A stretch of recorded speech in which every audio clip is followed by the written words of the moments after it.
ദൈവത്തിൻ്റെ അതിപരിശുദ്ധ നാമം വാഴ്ത്തപ്പെടുമാറാകട്ടെ. ഈ ദൈവവചനം ഇങ്ങനെ വായിക്കുമ്പോൾ അതിൻ്റെ പവർ, അതിൻ്റെ ശക്തി. ഞാൻ ഒരു വിദേശ രാജ്യത്ത് എൻ്റെ ഒരു ഏറ്റവും അടുത്ത ആളിൻ്റെ ഭവനത്തിൽ ഒരു ദിവസം ഉറങ്ങുമ്പോൾ രാത്രിയിൽ മുഴുവൻ അടുത്ത മുറിയിൽ അദ്ദേഹത്തിൻ്റെ മുറിയിൽ നിന്ന് ദൈവവചനം കേൾക്കാം. രാവിലെ ഉണർന്നപ്പോഴും അത് തന്നെ കേട്ടുകൊണ്ടിരുന്നു. വേദപുസ്തകത്തിലെ വാക്യങ്ങൾ ഇങ്ങനെ കേട്ടുകൊണ്ടിരിക്കുകയാണ്. ആ ഭവനത്തിൻ്റെ അതായ ധാരാളം പ്രതികൂലങ്ങളും പ്രയാസങ്ങളുള്ളൊരു ഭവനമാണ്. ആ പ്രതിസന്ധികളുടെ എല്ലാം മധ്യത്തിൽ ദൈവവചനത്തിലൂടെ അദ്ദേഹം ജീവിക്കുന്നത് തന്നെ എങ്ങനെയാണെന്ന്, അദ്ദേഹത്തിൻ്റെ രോഗം, ദുഃഖം, പലവിധ പ്രശ്നങ്ങൾ, നല്ലൊരു പ്രത്യേകമായ ക്യാരക്ടറുള്ള അദ്ദേഹം ഈ ദൈവവചനത്തിൻ്റെ ശക്തി മനസ്സിലാക്കാനായിട്ട് സാധിച്ചു. ദൈവവചനത്തിൻ്റെ ശക്തിയുടെ ആ വലിയ അനുഭവം. അദ്ദേഹം വളരെ കോടീശ്വരനായുള്ള ഒരാളായിരുന്നത്, മുഴുവൻ ദാനം ചെയ്ത് അദ്ദേഹം ഒരു വാടക വീട്ടിൽ താമസിക്കുന്ന ഒരാളാണ്. സ്വന്തമായി ഒരു വാഹനം പോലും ഇല്ല, ഊബർ പിടിച്ച് എല്ലായിടത്തും പോകുന്നത്. അങ്ങനെ ഒരു പ്രത്യേക രീതിയുള്ള ഒരാളാണ്. അദ്ദേഹത്തിൻ്റെ പ്രവർത്തന മേഖലകളിൽ അദ്ദേഹത്തെ നിലനിർത്തുന്ന ദൈവത്തിൻ്റെ വചനമാണ്. അതുകൊണ്ട് ഈ വാക്യങ്ങൾ വായിച്ച് കേൾപ്പിക്കുമ്പോൾ അതിൻ്റെ അർത്ഥം മനസ്സിലാവുന്നു, അതൊന്നുമല്ല നമ്മൾ ചിന്തിക്കേണ്ടത്. അതിനകത്തും നമ്മളോട് സംസാരിക്കും. ദൈവവചനം വായിക്കുമ്പോൾ ദൈവവചനം നമ്മളോട് സംസാരിക്കും. ഇപ്പോൾ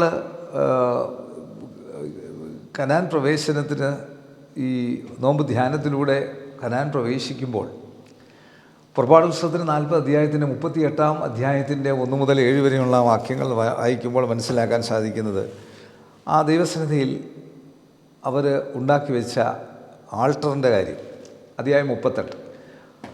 അവൻ കതിരമരം കൊണ്ട് യാഗപീഠം ഉണ്ടാക്കി 5 മുഴം നീളവും 5 മുഴം വീതിയും ഇങ്ങനെ സമചതുരവും 3 മുഴം ഉയരവുമുള്ളതായിരുന്നു. അതിൻ്റെ 4 കോണിലും 4 കൊമ്പുണ്ടാക്കി. കൊമ്പുകൾ അതിൽ നിന്ന് തന്നെ ആയിരുന്നു. താമ്രം കൊണ്ടത് പൊതിഞ്ഞു. ചട്ടി, ചട്ടുകം, കലശം, മുൾക്കൊളുത്ത്, തീക്കലശം, ഇങ്ങനെ പീഠത്തിൻ്റെ ഉപകരണങ്ങളൊക്കെയും ഉണ്ടാക്കി. അതിൻ്റെ ഉപകരണമൊക്കെയും താമ്രം കൊണ്ടുണ്ടാക്കി.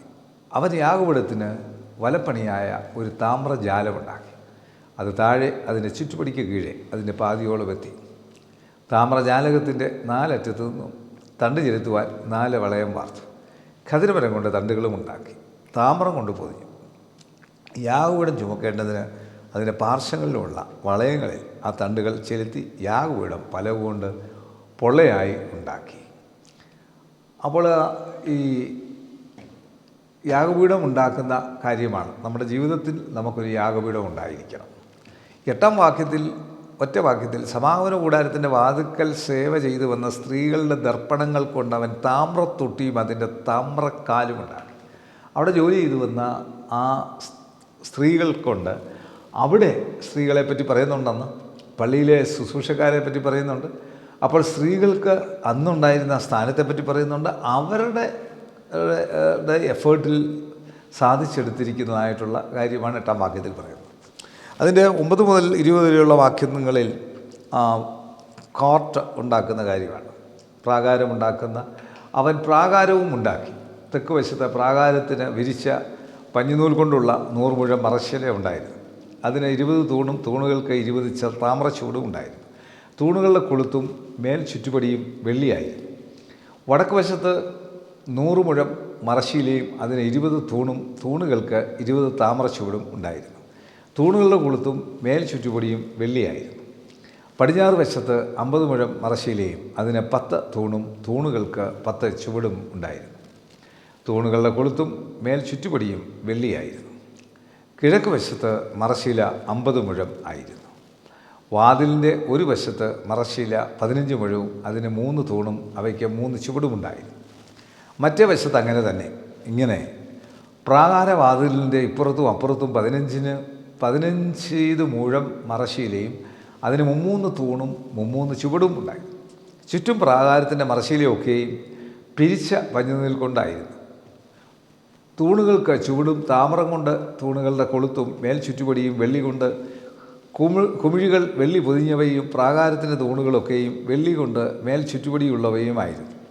എന്നാൽ പ്രാകാരവാതിലിൻ്റെ മറശ്ശീല നീലനൂൽ, ധൂമ്രനൂൽ, ചുവപ്പ് നൂൽ, പിരിച്ച പഞ്ഞിനീൽ എന്നിവ കൊണ്ട് ചിത്രത്തയ്യൽ പണിയായിരുന്നു. അതിൻ്റെ നീളം 20 മുഴവും അതിൻ്റെ ഉയരമായ വീതി പ്രാകാരത്തിൻ്റെ മറശ്ശീലയ്ക്ക് സമമായി 5 മുഴവും ആയിരുന്നു. അതിൻ്റെ തൂണും 4 അതിൻ്റെ ചുവട് 4 താമ്രമായിരുന്നു. കൊളുത്തും കുമിഴികൾ പൊതിഞ്ഞിരുന്ന തകിടും മേൽ ചുറ്റുപടിയും വെള്ളിയും ആയിരുന്നു. തിരുനിവാസത്തിനും പ്രാകാരത്തിനും 4 പൊറിവാതിലുകൾ കുറ്റികളൊക്കെയും താമ്രം ആയിരുന്നു.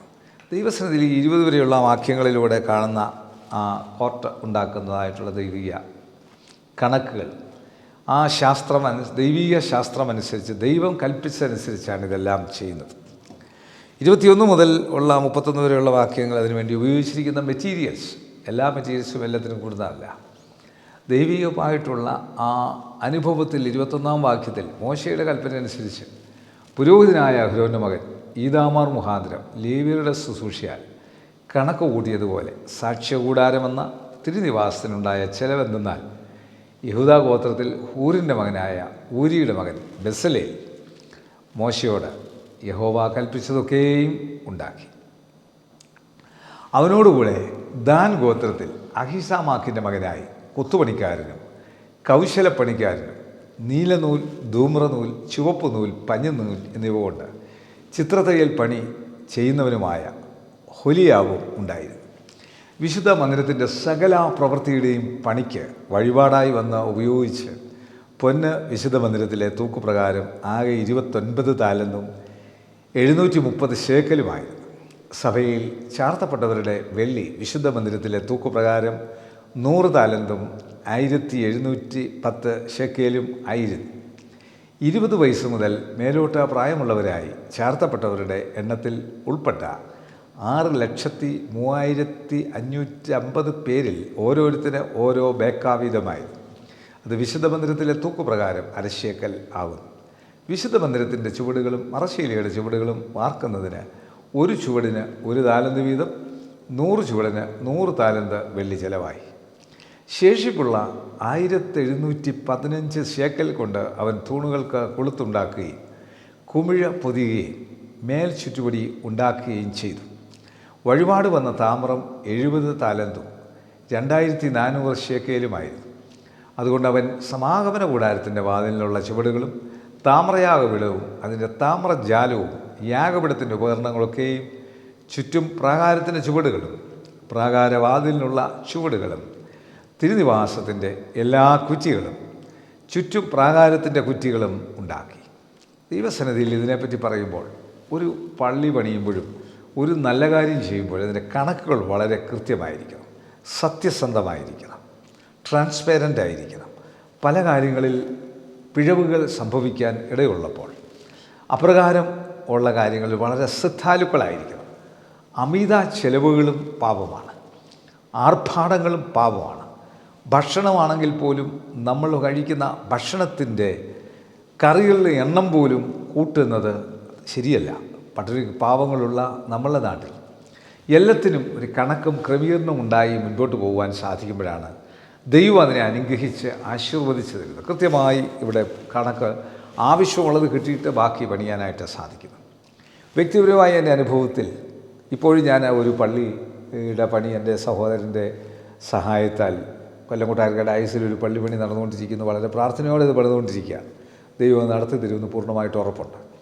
ജീവിതത്തിൽ ഒരു പള്ളി മാത്രമേ എനിക്ക് പണിയാൻ ആഗ്രഹിച്ചിട്ട് വാങ്ങാൻ ആഗ്രഹിച്ചിട്ട് സാധിക്കാതെ പോയുള്ളൂ.